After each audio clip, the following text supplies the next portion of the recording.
성경 말씀 큐티와 사설로 신앙과 세상을 이어주는 다리 김규배 브릿지. 주의 은혜와 은총이 여러분의 삶에 충만하기를 기도합니다. 주의 자비가 여러분의 모든 삶에 충만하길 바랍니다. 선지서를 이렇게 강해를 하면 항상 좀 무거운 말씀이 많아서 우리들 마음에 많은 부담이 되고 아픔이 있는데요.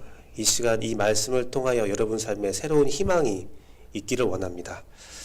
어제 저는 여러분에게 회개를 권고드렸습니다. 성령님께서 여러분과 동행하는 것은 여러분을 용서할 준비가 끝난 거라고 제가 말씀을 드렸습니다. 오늘 본문은 그 사실을 우리에게 다시 확인시켜주고 있는 본문입니다. 하나님의 가장 큰 징계는 유기의 징계라고 로마서에 소개되어 있습니다.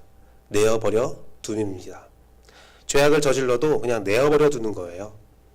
네가 어디까지 가는지 한번 지켜보자라는 거죠. 하나님의 의지를 우리에게 보여준다는 것은 우리를 내어버려 두지 않고 자신의 백성으로 삼으려는 하나님의 사랑과 의지임을 기억했으면 좋겠습니다. 선지서에 있는 말씀들은 우리에게 사랑을 보여주는 겁니다. 징계가 보이고 매질이 보이고 아픔이 보이지만 그것은 우리를 징계하거나 우리를 미워하는 것이 아니라 우리를 지극히 사랑하는 하나님의 선포임을 우리가 알아야 합니다. 하나님은 오늘 본문을 통해서 분명히 선포하고 있습니다. 자복하고 돌아오라.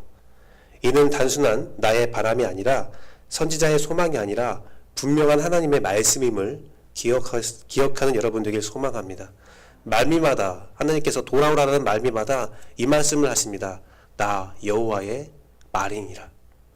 그냥 바라보고 내 생각입니다.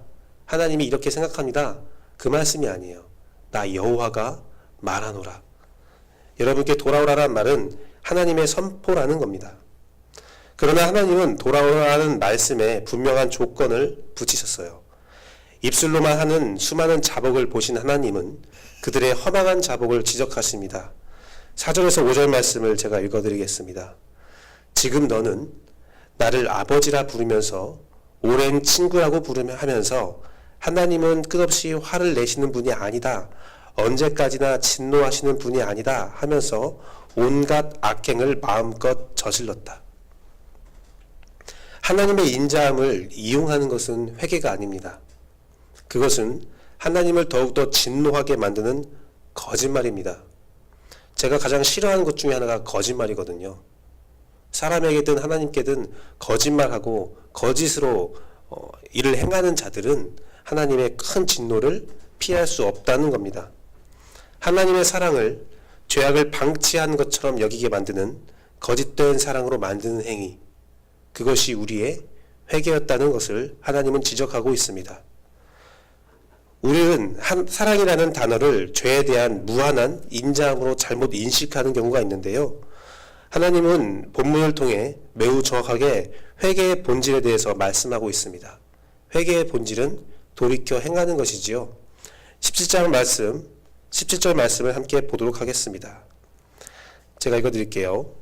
그때에는 누구나 예루살렘을 주의 보좌라고 부를 것이며 뭇 민족이 그리로 예루살렘이 있는 주 앞에 모일 것이다. 그들이 다시는 자기들의 악한 마음에서 나오는 고집대로 살지 않을 것이다. 회개의 본질은 삶의 변화에 있습니다.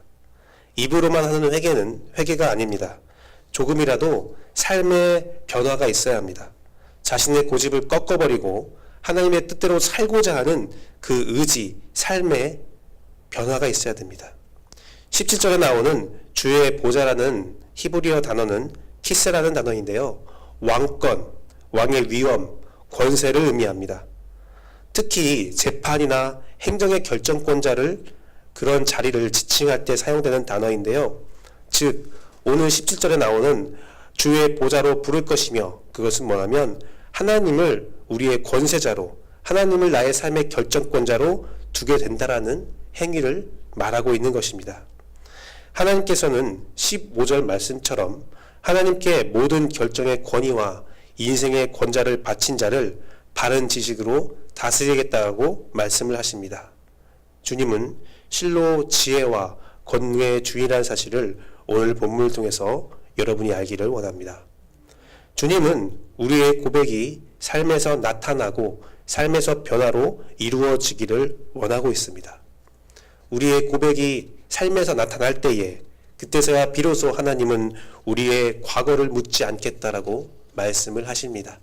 그러한 신실한 삶을 하나님을 요구하고 있는 것입니다. 사랑하는 성도 여러분, 오늘 여러분의 삶을 돌아보기 원합니다. 나의 주인은 누구입니까? 여러분의 키스는 누구입니까? 여러분의 권세자는 누구입니까? 여러분의 삶의 행정의 모든 결정권자는 누구입니까? 여러분은 사람의 지식과 사람의 권능의 다스림을 받고 있습니까? 아니면 하나님의 지식과 하나님의 권능의 다스림을 받고 있습니까? 사도 바울은 에베소서 말씀을 통해서 성령님께서 우리를 인도하는 방법은 능력과 지식임을 선언하였습니다. 에베소서 3장 16절에서 18절 말씀인데요. 그의 영광의 풍성함에 따라 그의 성령으로 말미암아 너희 속사람을 능력으로 강건하게 하시오며 믿음으로 말미암아 그리스도께서 너희 마음에 계시게 하시옵고 너희가 사랑 가운데서 뿌리가 박히고 터가 굳어져서 능히 모든 성도와 함께 지식에 넘치는 그리스도의 사랑을 알고 에베소서 3장 16절에서는 능력으로 강건하게 해달라고 기도하고 18절 말씀에서는 지식이 넘치는 그리스도의 사랑을 알게 하라고 기도하고 있습니다. 여러분, 성령님은요, 두 날개를 가지신 분이에요. 두 날개로 우리를 하나님께로 날아가도록 인도하는데 그 두 날개는 지식과 사랑입니다. 지식과 능력입니다. 지식도 성령님의 소유이며 권능, 능력도 성령님의 소유입니다. 우리는 성령님을 생각할 때 오해하는 부분이 있어요. 성령님은 능력의 성령님이라 하면서 그런 신비와 힘에 대한, 권능에 대한, 은사에 대한 부분만 생각하시는데 그게 아니라 성령님은 지혜와 지식의 부분에서도 말씀을 이해하게 하는 부분에서도 성령님은 주관하고 있다는 사실을 우리가 기억해야 합니다. 지혜만 생각하면 또는 권능만 생각하면 한 날개로 열심히 날개짓만 하는 거예요. 그러면 어떻게 되는지 아세요? 제가 중학교 때 저희 아이들 친구들끼리 유행했던 장난이 있는데 파리를 이렇게 생포를 합니다. 그러면 파리가 이렇게 책상에 앉아 있으면 가만히 보고 있다가 손을 이렇게 내밀어서 탁 채면 날아가는 그 방향으로 손을 딱 채면 파리가 살아있는 채로 잡을 수가 있어요. 예. 그러면요 그걸 잡아서 그 남자 중학생들이 얼마나 그 고약한지 날개를 잘라요. 파리의 날개를 잘라요. 그래서 기어 가게에서 막 그 미로를 만들어 놓고 장난을 치는데 하루는 파리의 날개를 한쪽만 잘랐어요. 한쪽만 잘랐어요. 그랬더니 어떻게 하냐면요. 그 파리가 도망가려고 날개질을 열심히 합니다. 그런데 날아가지 못하고 그 책상 위를 빙빙빙빙 돌기만 해요. 그 한 자리를 계속 빙빙빙 돕니다. 이게요. 사단이 우리를 딱 낚아채서 한 날개를 잘라버리는 거예요. 성령을 보면서 우리가 지혜만, 지식만, 말씀만 강요를 하면 한쪽 날개로 열심히 날개질을 하는데 열심히 성경 공부하는데 열심히 말씀을 보는데 한 자리만 빙빙빙빙 돌고 있는 거예요. 더 나아가지 못해요. 또 한쪽에서는 말씀의 지식이라는 부분은 제외하고 능력만 남겨놓으면 또 그것도 열심히 능력을 행하지만 멀리 나가지 못하고 그 자리만 빙빙빙빙 돌고 있는 거예요. 여러분, 성령은요, 지식도 성령님이시고 능력도 성령님께서 인도하는 겁니다. 그래서 우리가 어떻게 해야 된다면 그 지식과 권능의 그 균형을 맞추면서 신앙생활을 해야 여러분들이 멀리 독수리처럼 하나님께 나아갈 수 있는 겁니다. 여러분의 회개에 그것이 있었으면 좋겠어요.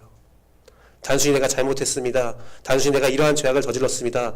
그런 회개도 필요하지만, 그런 회개를 우리가 해야 하지만, 그런 회개에 우리의 삶의 변화를 이끌기 위해서는 성령님의 능력과 성령의 말씀이 함께 임하길 원합니다.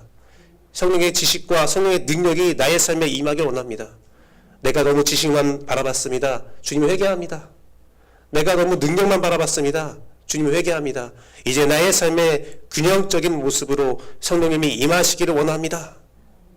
그렇게 고백하면서 여러분의 보좌와 여러분의 행동의 모든 권한을 주님께 맡기는 여러분 되길 소망합니다. 여러분의 삶에 지식의 힘과 능력의 성령의 권능이 함께 임하기를 간절히 바라고 또 바랍니다. 기도하겠습니다.